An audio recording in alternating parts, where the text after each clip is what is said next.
Hello, I'm Chef Rakesh Sethi, Corporate Executive Chef for Radisson Hotel Group, South Asia.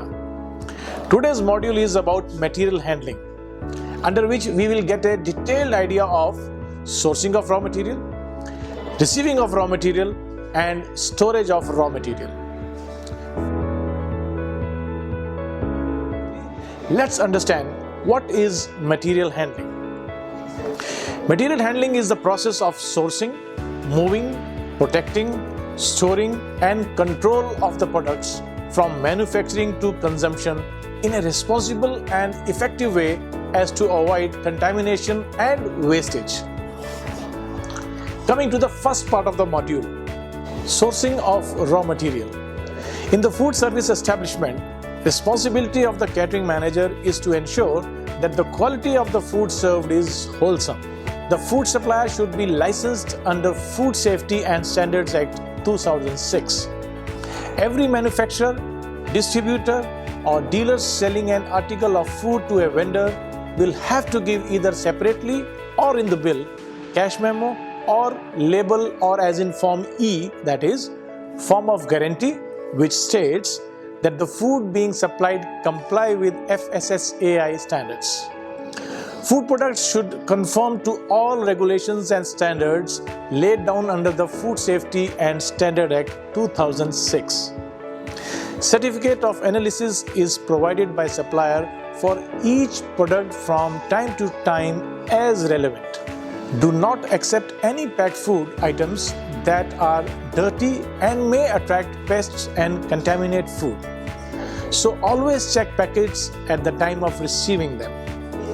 Records of the raw material and source of procurement are maintained. It is essential to always ensure that the quality of food products received is in alignment with the immediate requirement and storage facility available. We will now study about receiving of raw materials. It is important for an establishment to maintain a standard of quality of the food at any given stage. Receiving of raw material from various sources to the premises is done through transportation vehicles. The condition of temperature inside of such vehicles need to be given caution, as different types of food and raw material have different temperatures and handling regulations and rules. Before we go any further, we need to understand that raw materials are received under 4 categories: perishable, egg, fruits, vegetables, etc. Frozen, ice cream, processed frozen seafood, etc. Dry raw material, rice, masala powder, salt, etc. Ready to eat, biscuits, wafers, etc. There are certain guidelines which an establishment should try and follow while receiving and inspecting delivers, which are: receiving of food should be done at a designated area or separated by temporary arrangements of partitions. Also, the area should be kept clean and pre-sanitized before receiving items. If adequate place is not available, custom inspection platforms which are foldable should be attached to the wall. Vegetarian, non-vegetarian, and non-food items should not be received at the same time. The containers, utensils, and trolleys being used for receiving food products should also be clean and sanitized. The containers for vegetarian and non-vegetarian food products should be separate and preferably color-coded, such as color-coded crates, color-coded boards for inspection purposes. Receiving temperature of potentially high-risk foods such as seafood should be at or below 5 degrees or below. For frozen food, receiving temperature should be -18 degrees Celsius or below. Raw material or ingredient should not be accepted if it is known to contain parasites, undesirable microorganisms, pesticides, veterinary drugs, or toxic items, or it is decomposed or has foreign substances. Such products should not be accepted even after sorting or processing. Same knife, spoon, or thermometer should not be used for vegetarian and non-vegetarian products. They should be cleaned and sanitized after each use. A duly designated kitchen staff should be assigned for every time the perishables and high-risk items are received for quality control.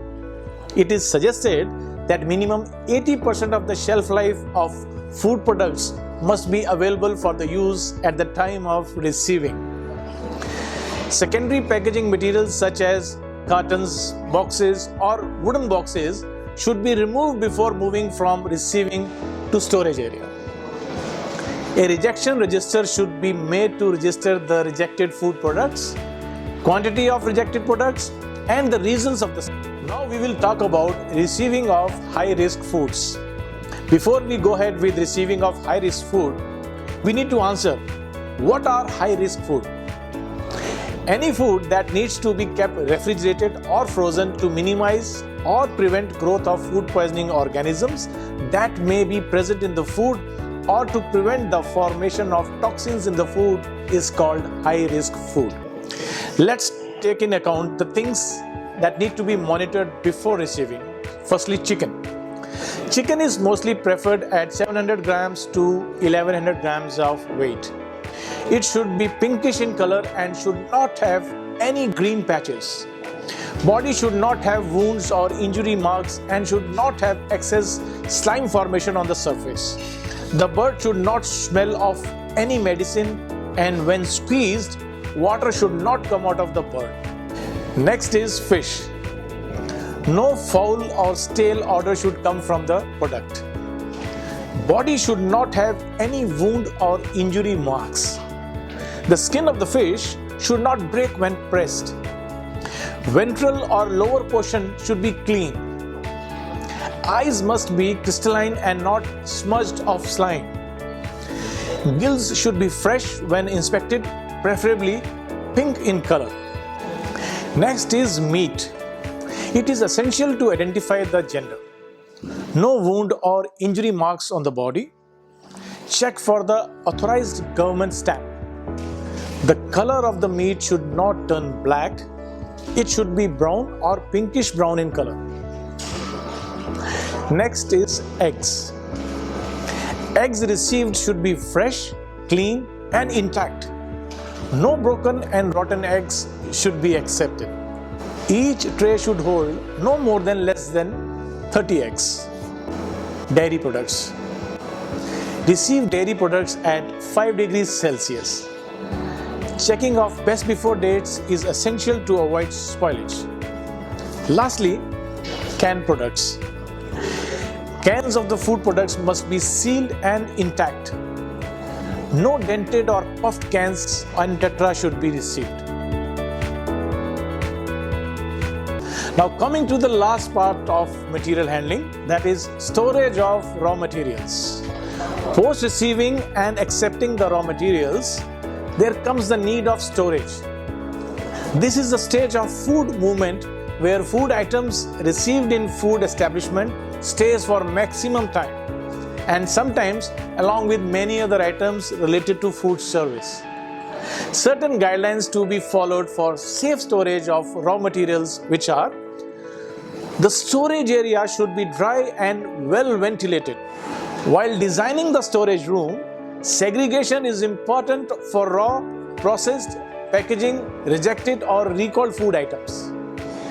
Allergens are distinguishably marked and secured products such as hardware and cleaning chemicals should also be stored separately. FIFO, first in, first out, or FEFO, first expire, first out, must be followed as a storing system. Storage instructions over food packaging should be followed. Different food items need appropriate storing. We will now study about the types of storages, namely dry storage, chiller, and freezer refrigerators. Let's discuss them one by one. Dry storage. Foods that do not spoil at room temperature are stored here, such as whole cereals and grains, pulses, flour, sugar, jaggery, oils, spices, etc., etc. The temperature in the store should range from 20 degrees to 25 degrees Celsius, also called as normal ambient temperature. The dry store should be airy, well lit, clean, and should be protected from pests and excessive moisture. There should be no gaps or cracks in the walls, ceilings, or floor, as these can lead to pest infestation. Shelves should be adjustable and removable. They should be slated to improve air circulation and should be made of non-corrosive material. Shelves should be placed at the gap of 12 inches and 3 to 4 inches off the floor level. This helps in eliminating hiding places for insects and protecting food items from dampness. The containers used for storage of dry ingredients should be easy to clean, waterproof, and made of non-corrosive and rust-proof material. The lids should be tight-fitting and moisture-proof. If any ingredients contain allergens such as groundnut, soya, etc., the same should be clearly identified and stored to prevent cross-contamination. Proper date and time tagging of the food products being stored should be done. This will ensure proper stock rotation and prevents spoilage of the food. The second kind of storage is chiller. Foods such as raw meat, poultry, fresh stocks, soups, gravies, milk and milk products, etc. can be held at temperature ranging from 0 degrees to 5 degrees Celsius. Domestic refrigerators, the reach-in refrigerators, the walk-in chillers, cold rooms, and refrigerated display cabinets are all part of chiller storage. The third kind is freezers. Freezers are used for storing or preserving foods for longer periods. The temperature of the freezer varies from -18 degrees to -22 degrees Celsius. There are certain considerations to be followed for chillers and freezers to avoid cross-contamination and to maintain food safety, which are: semi-finished and finished products should be stored separately to prevent cross-contamination. Raw meat, fish, poultry should be stored separately. Also, vegetarian and non-vegetarian food items cannot be stored together. Raw meat and other ingredients that need to be transferred from their original packages should be handled in a proper manner. Traceability of the product should be ensured by the handlers either by leaving original label of the product intact or by transcribing the label in any other form or other method that fits the job.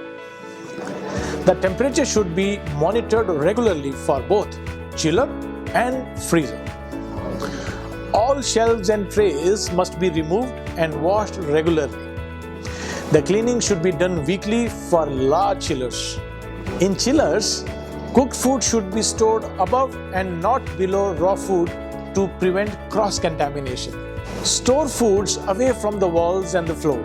Put date tags on food packages or containers before keeping them inside the refrigerator.